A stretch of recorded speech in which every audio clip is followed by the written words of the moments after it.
Assalamualaikum warahmatullahi wabarakatuh. Kembali lagi bersama Pemuda Bertani, channel Wong Tani. Salam pemuda petani, petani sukses Indonesia maju.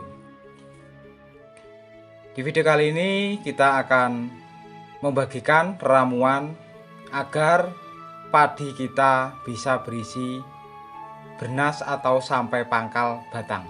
Saatnya kita lakukan penyemprotan pada tanaman padi kita setelah melalui fase pembungaan atau penyerbukan.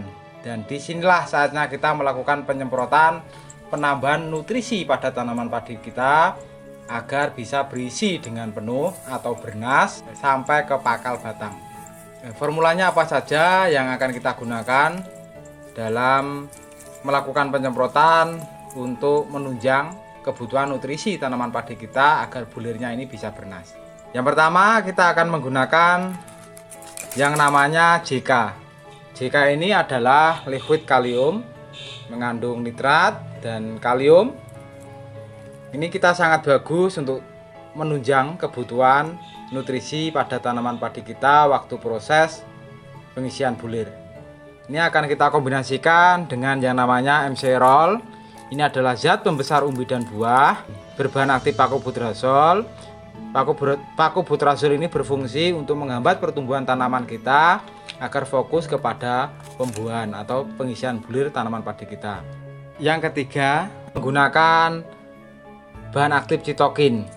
Cytokin ini membantu dan melindungi klorofil daun tetap hijau agar penyuplai nutrisi pengisian di bulir bisa normal. Karena klorofil hijau mempengaruhi pengisian bulir tanaman padi kita. Waktu pengisian bulir khusus untuk tanaman padi, kita bisa lakukan menjaga daun bendera tanaman padi kita agar tetap hijau, pengisiannya biar maksimal. Akan kita tambah untuk nutrisi kalium, kita gunakan kalium berlin. Ini kandungan untuk kalium berlin ini 99%. Jadi ini bisa dikatakan dengan kalium mutlak atau 100%. Kalium berlin ini dia berbentuk kristal dan cepat larut dalam air. Agar menambah nutrisi tanaman padi kita ini bisa berbobot. Dia akan padat dan bobotnya nanti akan berat.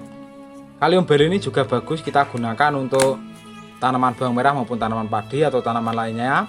Kelebihan lagi dari kalium berlin ini adalah anti rontok. Untuk menjaga hama, biasanya waktu padi kita masak susu atau sudah keluar malainya itu yang paling banyak serangan yaitu adalah walang sangit, juga kepi hijau atau sejenisnya. Jadi kita menggunakan regen yang sudah kita review kelebihan dan keunggulan dari insektisida regen yang diproduksi oleh PT BAS berbahan aktif fipronil. Untuk dosis pemakaian MC-Roll yang 100 gram ini kita hanya gunakan 50 gram. Jadi kita masukkan ke dalam botol JK cuma 50 gram, jangan kita gunakan semuanya. Kita gunakan 50 gram, kita masukkan ke botol JK ini. Dan untuk sitokinnya ini kita juga masukkan ke botol JK ini. Kita oplos. Setelah masuk, kita pastikan kocok. Besok kalau pemakaiannya kita oplos dan kita kocok jadikan satu.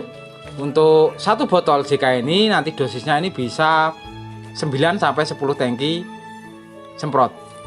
Kalium berlin kita gunakan 1 sampai 2 sendok makan. Ini hanya untuk menambah atau memperlengkap dari kalium JK tadi.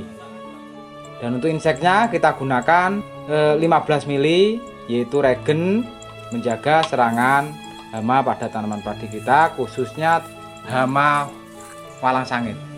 Demikianlah formula agar padi kita bisa bernas dan berisi sampai ke pangkal batang juga berbobot atau berat. Ini waktu pengisian nutrisi pada tanaman padi kita yang pas itu adalah dimana saat padi kita sudah melewati fase pembungaan atau penyerbukan. Kita tidak menggunakan fungisida dari golongan azol. Kita hanya fokus pemberian nutrisi tanaman padi kita agar bisa berisi bernas. Nanti untuk penyemprotan terakhir waktu padi sudah bangkit baru kita gunakan dari golongan azol agar kuningnya padi kita ini serempak. Demikianlah, semoga bisa bermanfaat. Salam pemuda petani, petani sukses Indonesia maju. Wassalamualaikum warahmatullahi wabarakatuh.